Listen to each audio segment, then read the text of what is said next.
Hey everybody, what's up? This is Jack with SGTV. We're back with the third episode of our ESO for Beginners series. I'm here on the Dark Elf Necromancer that I went through and created, and we're going to play through the tutorial. And the reason the reason I believe that this is important is because the most basic stuff that this game is built around that so many players seem to ignore or just get complacent with is taught to you in this. So if I feel like, or if I seem like I'm rambling on about certain things, it's likely because it's something that Spy or myself or both of us have encountered, and it's made for a not very good experience, like a real shit one, usually, if you ignore this stuff. So anyhow, first up is going to be weapon selection.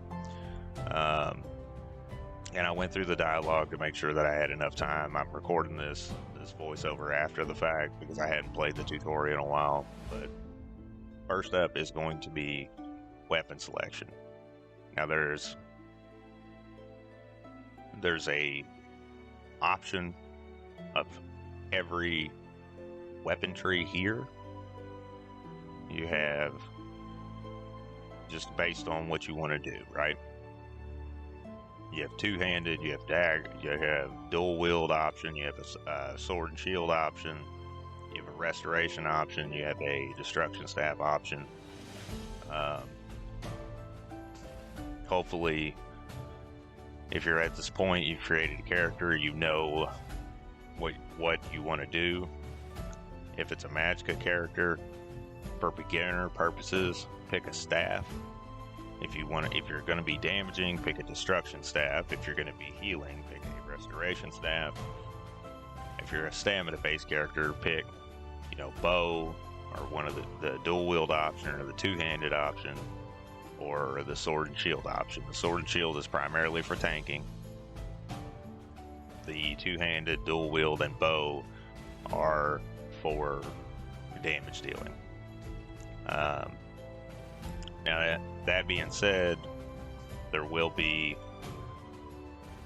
at some point, there will be in the future, in this series, or possibly a different series, where there's some more advanced principles gone over. But for the most part, like, if it's a weapon, if it's not a staff, it's for a stamina character. If it's a staff, it's for a Magicka character. And there's, here in just a second, when we get through the dialogue, which I may cut out, there's an option for each weapon skill tree. So, alright. So, right here you have 1, 2, 3, 4, 5, 6. Right? Healing staff, fire staff, bow, daggers, great axe, sword and shield. Now we're going to take a fire staff, or I'm going to take a fire staff, because the point of this character is going to be a Magicka damage dealer, or DPS. I'm going to try to use the in-game vocabulary that's like native to the end game. So like if you're a beginner, you get used to hearing it.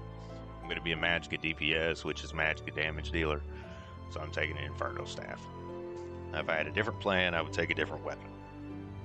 But this particular character is going to be a damage dealer. The main resource that I'm going to use is going to be Magicka, which is the blue bar that you can see at the bottom. The green one is stamina, and then the red bar is obviously your health. Or maybe that's not obvious, but the red bar is your health. Now we're coming up on combat. Please pay attention if you're playing through this. This is practice combat. You have an opportunity to do this more than once. If you don't catch everything the first go, do it again. So he runs up. It tells you to light attack.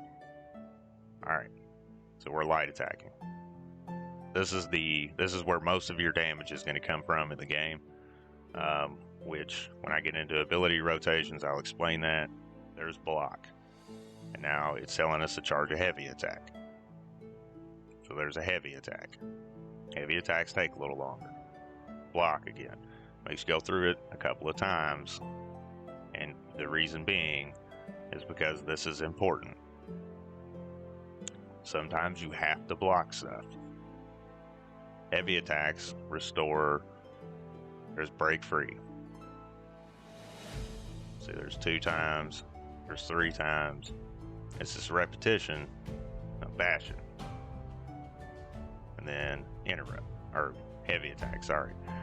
Bashing, it says, so what it's telling you to do is interrupt. What you're actually doing is bashing. You bash to interrupt something.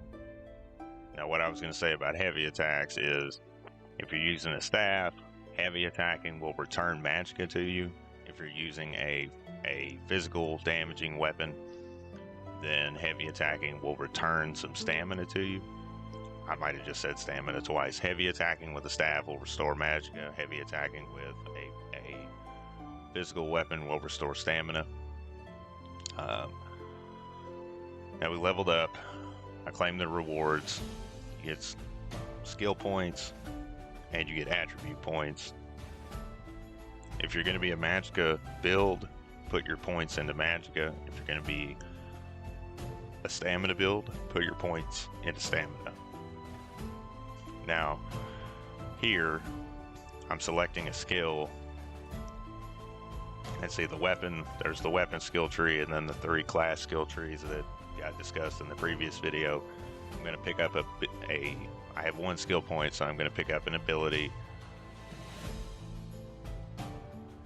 and put it on the bar, and which, when you don't have any abilities on the bar, it'll go ahead and put them on the bar for you. But the reason for that is you level up things passively from playing most of the time. And I mean, like, there are a handful of skill trees that you have to go out of your way to level up. All the rest of them, if you have if you have an active ability slotted on your bar and you're gaining experience, then that skill is leveling up and that skill tree is leveling up. I took Flame Skull, so when I kill something, Flame Skull is going to level up, and the skill tree that it exists in is also going to level up.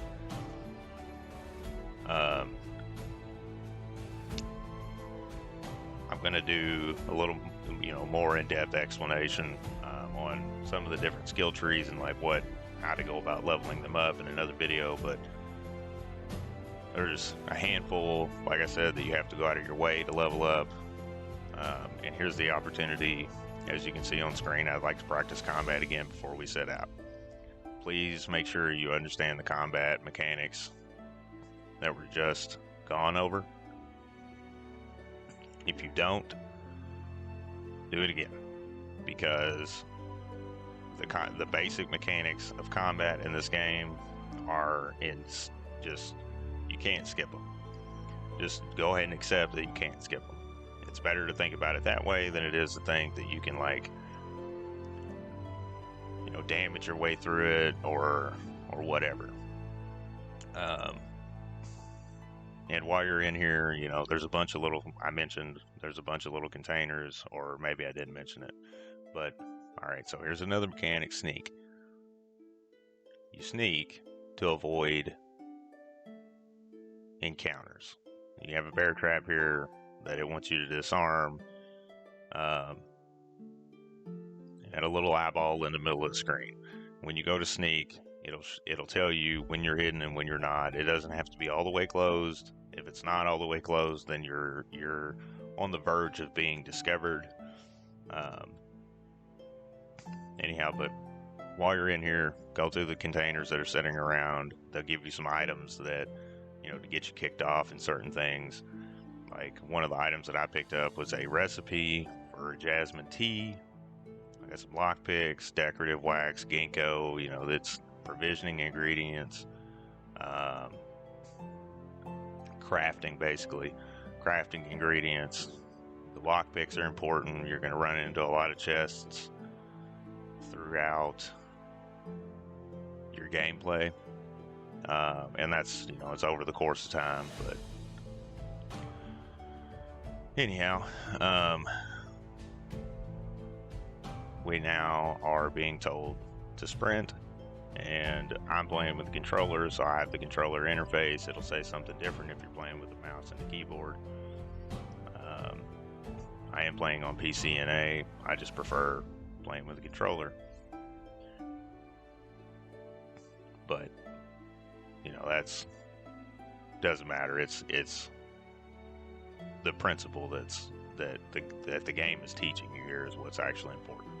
And we've looted some gear here. Both of those were belts or waist pieces. That's something that you don't start with.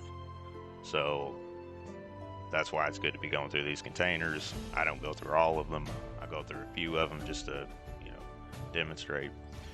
Now at the top of your screen, you've probably noticed if you're brand new, that's your compass. And when you first start the game, tutorials are on. So that little box that's popped up says compass and world map.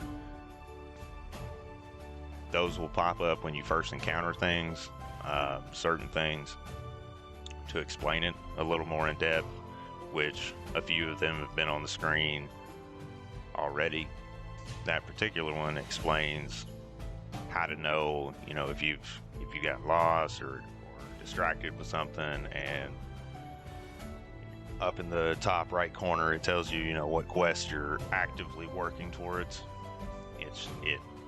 That box that popped up tells you how to know where you're headed, and it's that little like archway looking icon on the compass. That's leading to find the Key Rights Gallery for the Gates of Adamant quest that you work through in the tutorial. So, alright, so we've made it inside the Key Rights Gallery. This is essentially how all solo questing goes. You have activities that you have to, or you have some kind of goal that you're, obviously working towards as the point of a quest, and you'll have like little stepping stone events that you need to make happen along the way to complete the larger picture quest.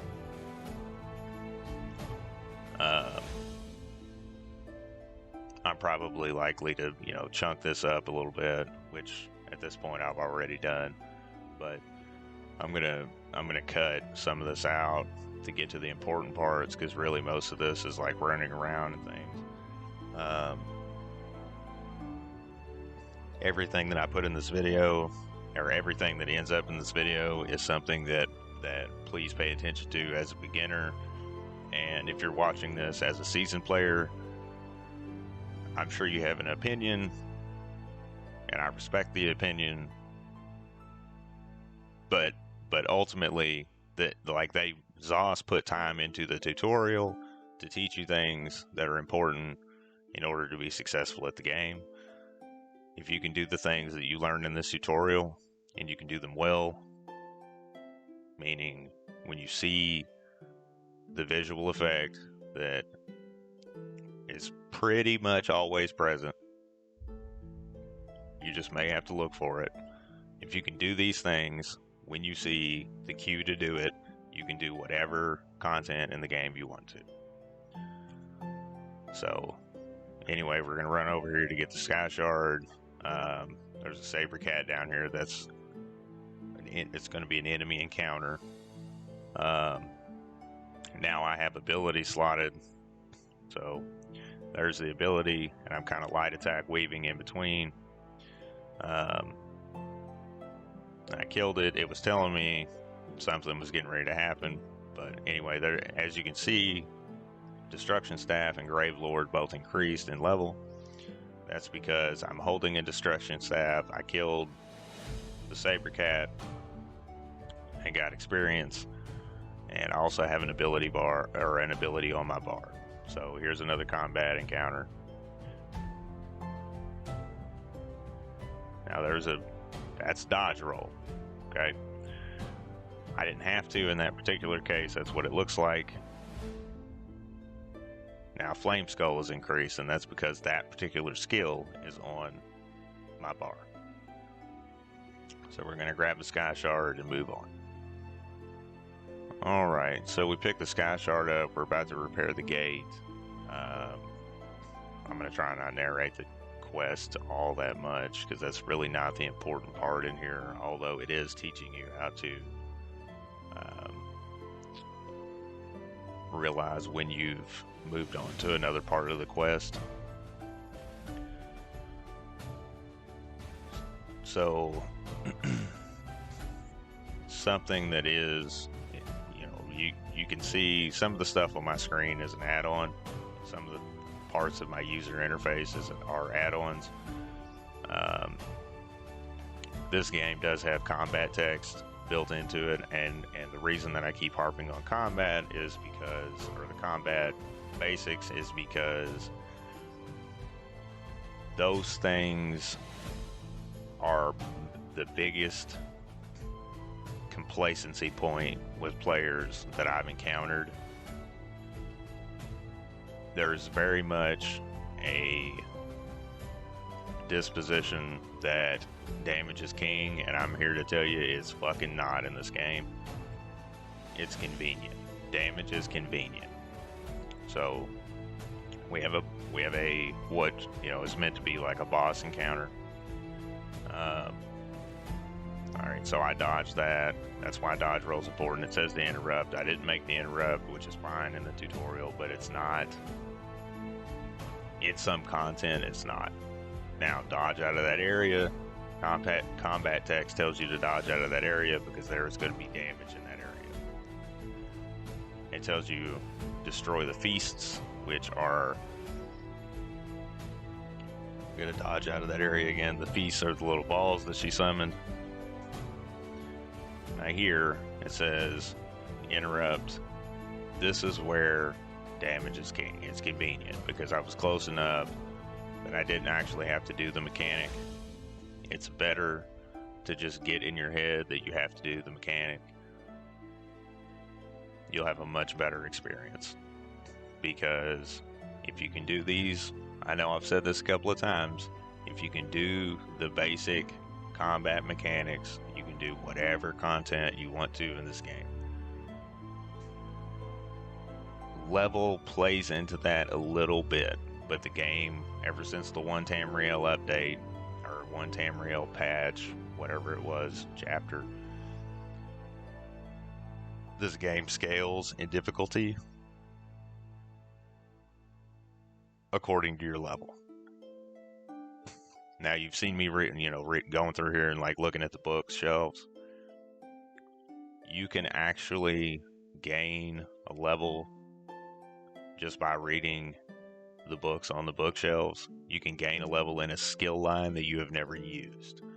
I've had bow level up on Magicka characters from reading bookshelves. I've never had a bow on the character. I've never even equipped one. And the way you pick up skill lines, like weapons and armor, is by equipping.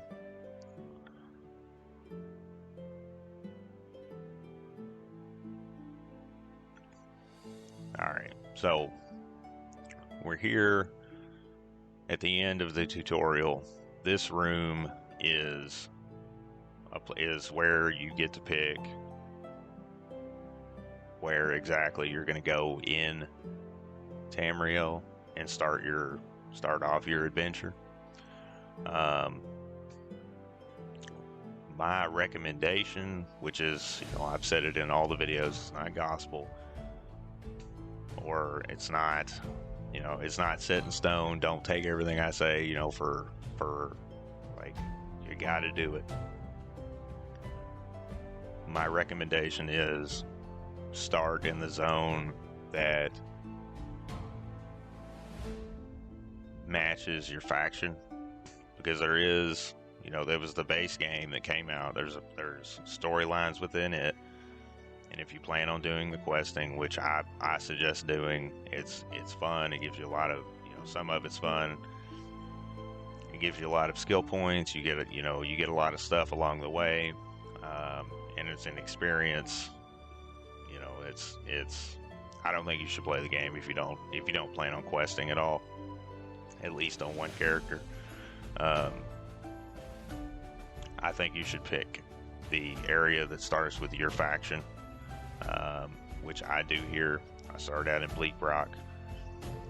The factions all have their own starting areas. Bleak Rock is for Ebonheart Pact. Canarthy's Roost is Aldemary Dominion.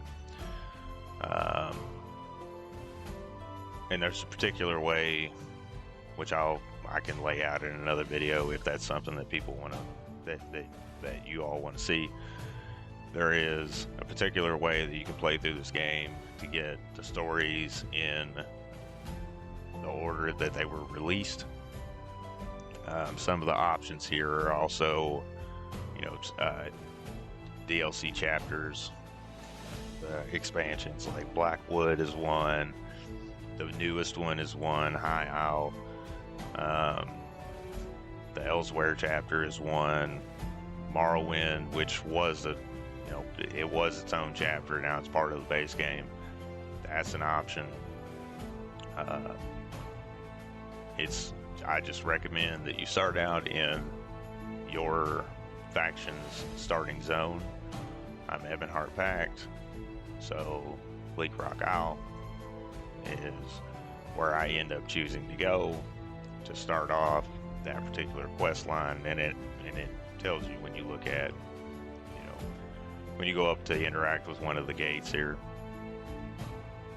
Alright, so we're going to run up to all the different gates. So there's Canarthy's Roost, Stros Mackay, which I believe is Daggerfall Covenant. Bleak Rock Isle, that's Ebonheart Pact. There's Vardenfell, that's the Morrowind. And I actually thought about it for a minute because I operate primarily out of Vivec City, because I think it's laid out well, or at least it is. I'm used to it, and I'm a Morrowind like geek ass motherfucker. So anyhow, then you have a few more across the room here. There's Western Skyrim, Somerset Isle, Elsewhere, Blackwood, and the newest, High Isle. So, like I said, I end up going with my faction's starting zone. Once you go into the gate, you get a little bit of a game trailer, sort of. And like I said, when you interact with one of these gates, it'll tell you travel to wherever and start the Ebonheart Pact or what, so-and-so storyline. So it's my recommendation, if you're playing this game the first time through, start out with your faction's storyline and play through it that way. Anyhow, so that's basically it. That is it for the tutorial. That's basically all I have for this video.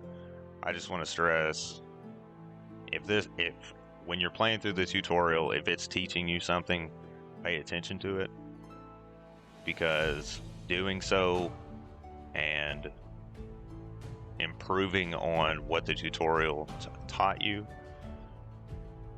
will greatly affect, in a massive way that I can't explain exactly in words, or that I can't explain well enough in words. It will impact your experience in the game. So the combat bit, learn that, pick it up, pick up what it's telling you, remember it the whole time that you're playing the game, no matter what you're doing. So anything, spend some time in there. I'm sure there's more, enemies that you can fight than the ones that you saw.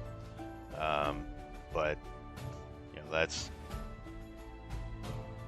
I mean, it's just important, or it wouldn't be in the tutorial. So anyhow, that's pretty much all I've got for the video. I wanted to do that, you know, kind of put on display the tutorial, because so many players, like I know myself, when I create a new character now, I don't necessarily play through the tutorial, just because I know, you know, what it takes to play the game, and I'm always actively working on getting better at it. I'm not saying that I'm the best, but anyhow, if you enjoyed the video, please like and share it.